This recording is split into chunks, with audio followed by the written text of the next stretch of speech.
lelo na ye awa akolakisa bino ndenge nini ngai natrasaka makiki na ngai comme toyebi ke mutu na mutu aza na différent makiki modèle ya makiki na ye. Eloko nga nasalaka liboso natrasaka nano crayon na nga wana na se ya makiki na nga très bien nde bozomona.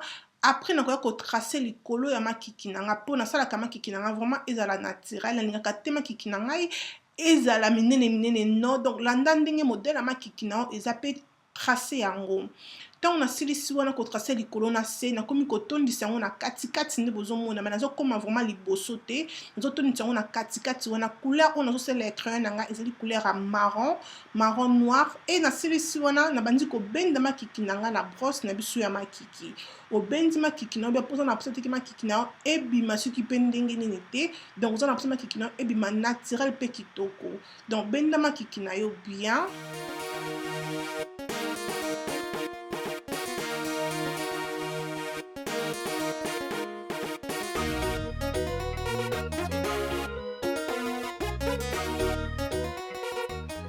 Na bendi makiki na nga namoni ke makiki na nga sava sikoyo nakoya kosalela concealer oyo ezali pembe ke ngai nasaleli concealer na ngai soki ozalaka no na concealer te lebe donc okoki meme kosalela pe fond de teint na yo e kosala kaka eloko moko nde concealer ezosala mais ezali bien kosalela concealer nga nasalaka concealer na se na nga e fond de teint natiaka likolo natie concealer bien. Concealer ezali bien parce que ezolongola basalite nyonso oyo crayon otango bande kodesine etiaki ezotika yango propre pe kitoko. Bomoni nazotaye concealer na ngai vraiment bien nazoluka ke ezwa modèle oyo ya makiki na ngai.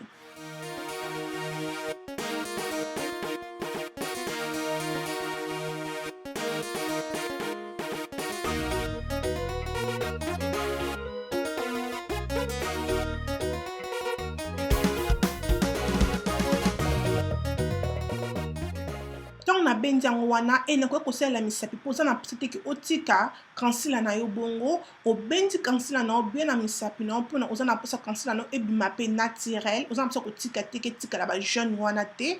Osilisi kobenda yango bien e likolo natiaka fond de teint oyo napakolaka na elongi yango nde nayaka kotia likolo ya makiki na nga.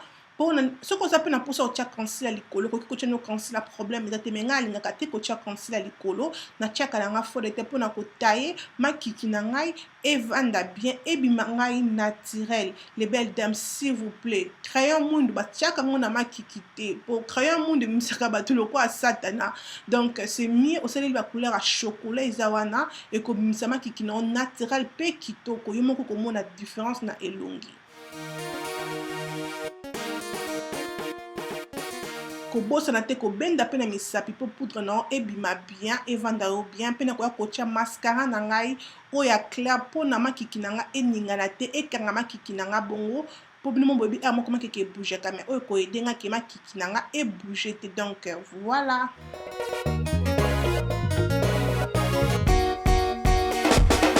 Bienvenue sur Maman Show, les belles